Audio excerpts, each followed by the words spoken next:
Penetrance is a probability that a person carrying a disease-associated genotype will develop a disease within a given time period.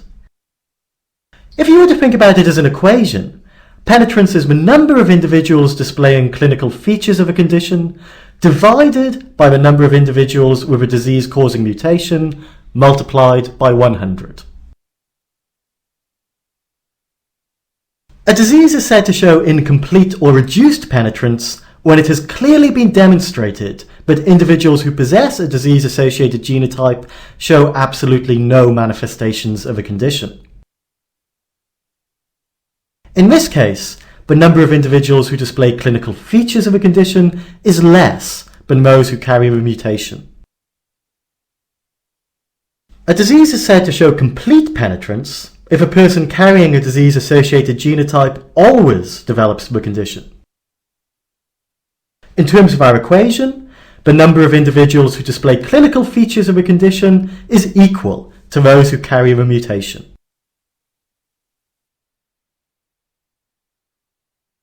For an individual, penetrance is an all or none phenomenon. Either a particular genotype is expressed or it is not.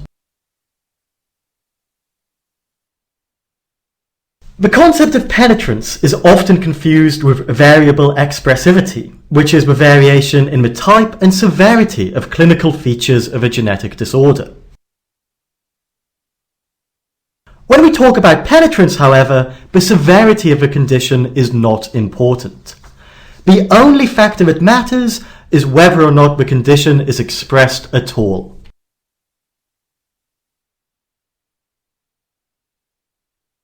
The terminology associated with penetrance varies between the individual and population. At a given time, a condition can be either penetrant or non-penetrant in terms of the individual. In a population, penetrance can be complete or incomplete.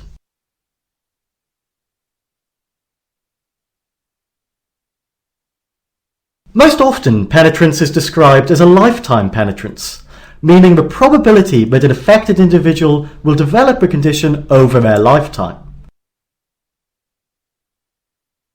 Take, for example, a family with a known BRCA1 mutation.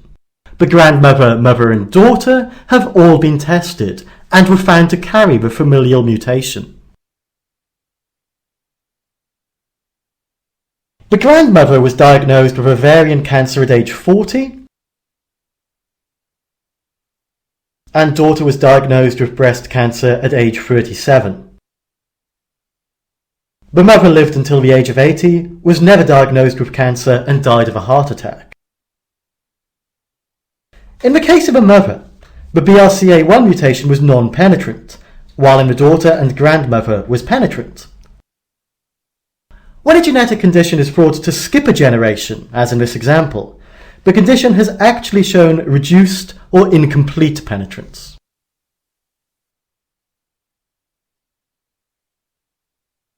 Sometimes penetrance can be referred to in terms of a time scale.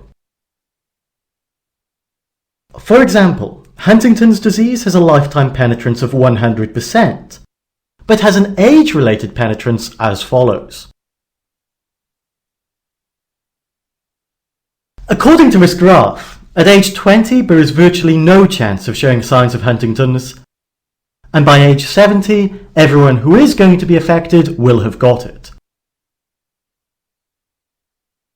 If an individual has a positive test result at a relatively young age, we cannot predict with certainty at what age the individual will develop the condition.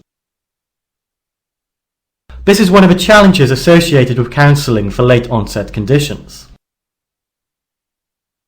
Although why variations in penetrance occur is often unclear, the effects of penetrance likely depend on the interaction of genes and environmental factors.